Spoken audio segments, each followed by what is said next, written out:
Just got the post hole digger put on the tractor, which can be a job by yourself.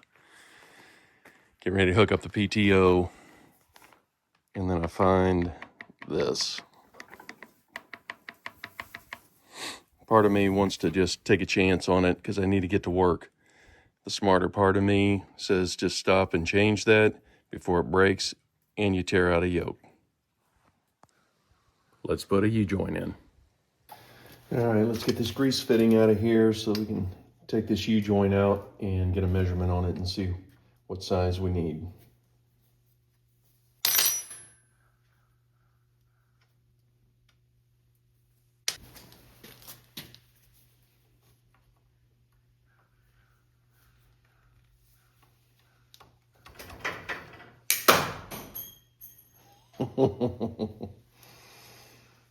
Don't do that.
Okay, looks like 1 1/16 on the cap.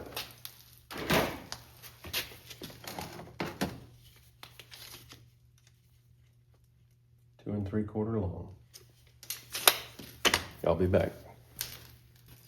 All right, let's go ahead and take the rest of this U-joint out.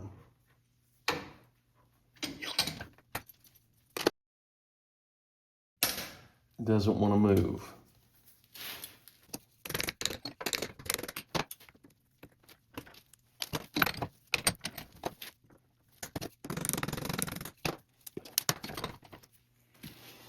All right, what I want to do is push this cap all the way to the outside edge. Use a socket.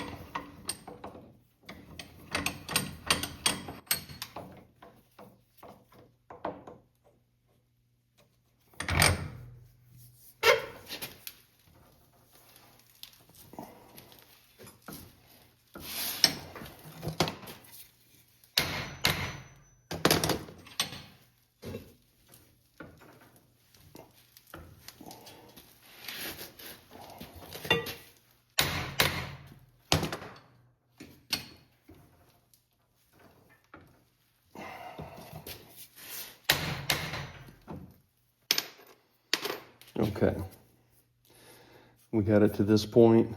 Now we need to probably just drive it out with this brass punch.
Okay, got it.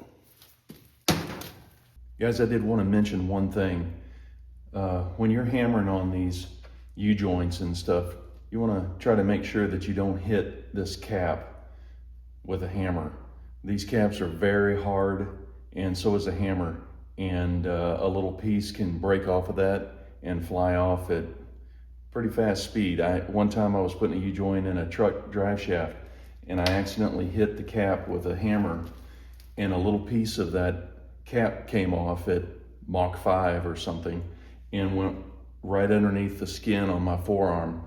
It just totally went under the skin, and I had to use a little razor blade to cut it back out, but it can come off that fast. You want to make sure you're wearing glasses, safety glasses, when you're doing this. So the other thing is that it's about 3 or 4 days later since I got that joint out, because it took me forever to find these joints. A local place got them ordered for me and got them in. I just picked them up. So let's put a U-joint in. Okay, for those who haven't put in a U-joint before, let me just explain a couple of things on how I'm going to get this thing in here.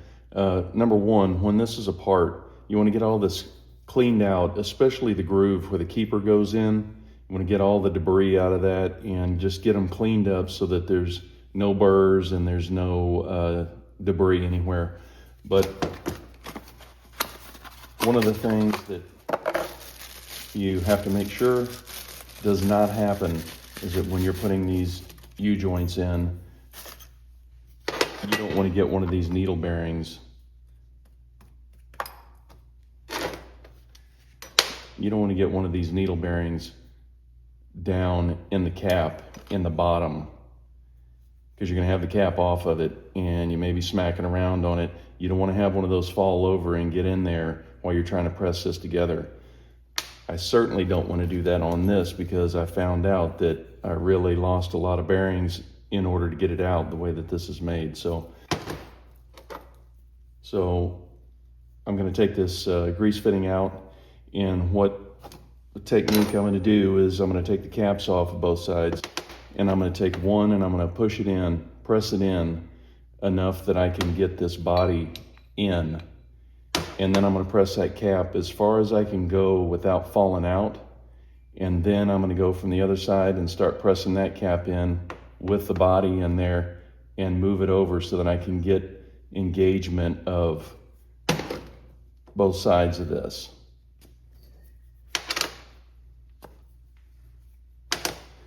I want to get both areas of this in both caps on the bearings before I start pressing it in, so everything stays aligned and nothing gets cocked sideways and knocks the bearing down. So that's the plan. Sometimes it's hard to do. We'll see how this works out.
Okay, so you can see I've got the body of this U-joint all the way to here. It looks like it's enough for me to start this other one.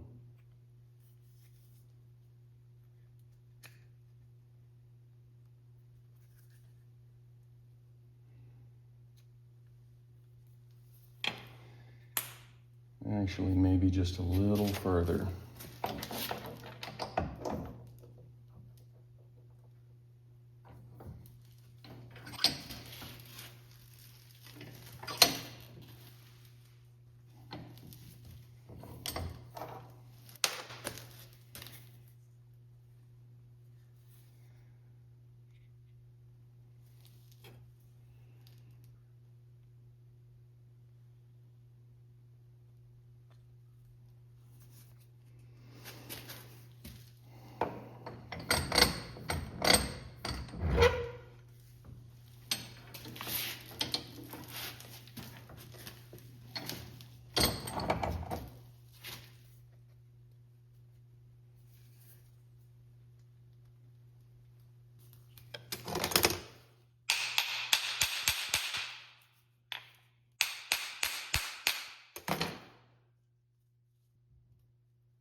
Okay, now I've got that one started pretty good, and I want to put this keeper in before I push that over into position so I don't pass it up.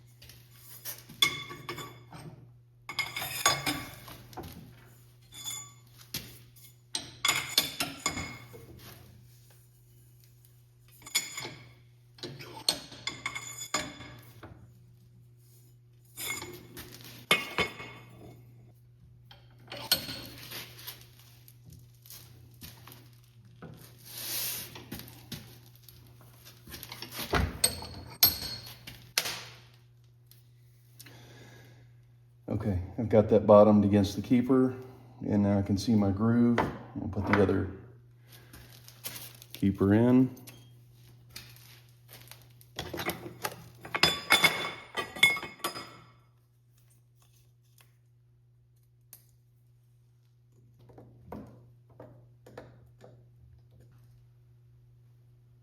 All right, time for the other side.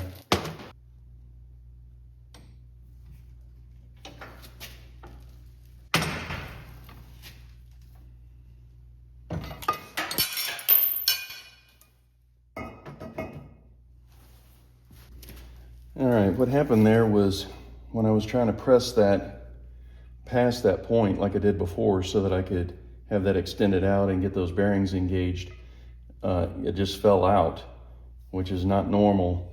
But when I try to put this in from the backside, it goes almost to the keeper, like it's just worn. Maybe that cap is spun in that bore at some time. The other side's not like that, but I'm gonna try to just put that in the position I wanted from this side by hand, and we'll move forward with that.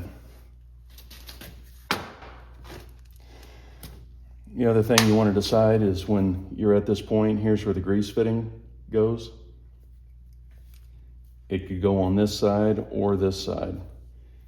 And I'm gonna put it on, I don't think it's gonna matter. This hole is open so much. I'm gonna put it towards the shaft.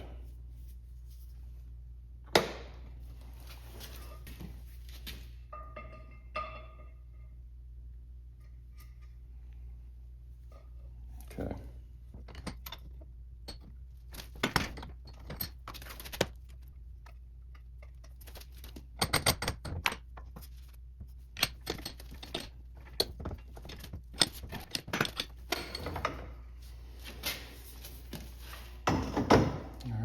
I'll put the keeper in.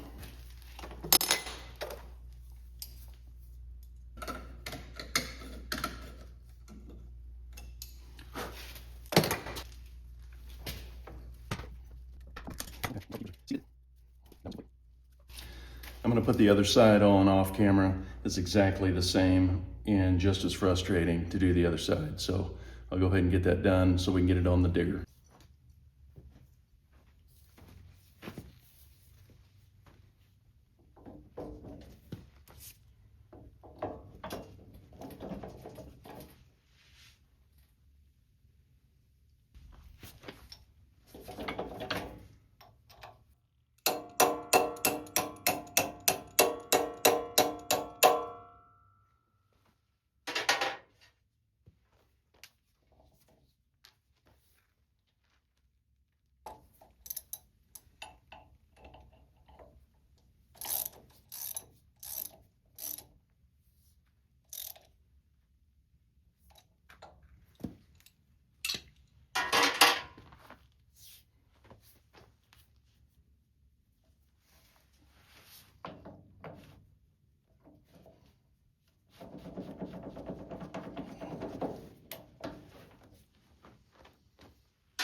Well, the new U-joints are in and it's ready to go.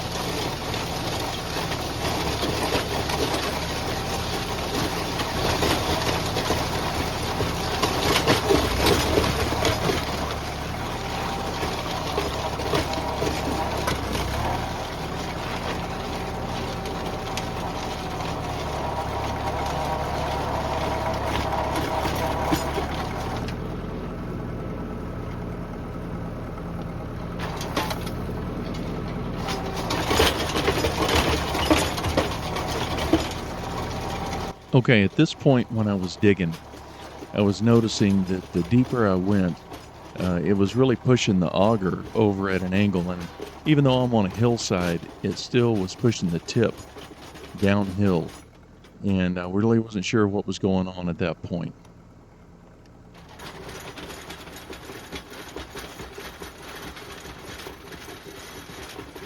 Here at full depth, you can really see how steep that angle is.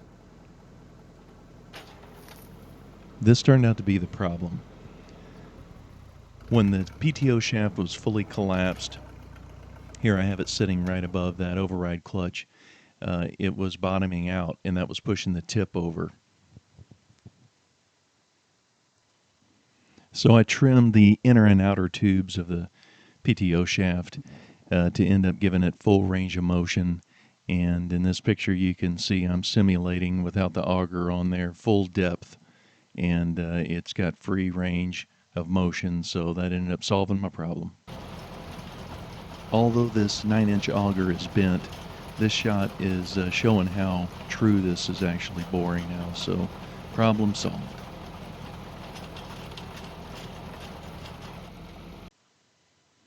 As always, I hope this video helps someone somewhere. Thanks for watching.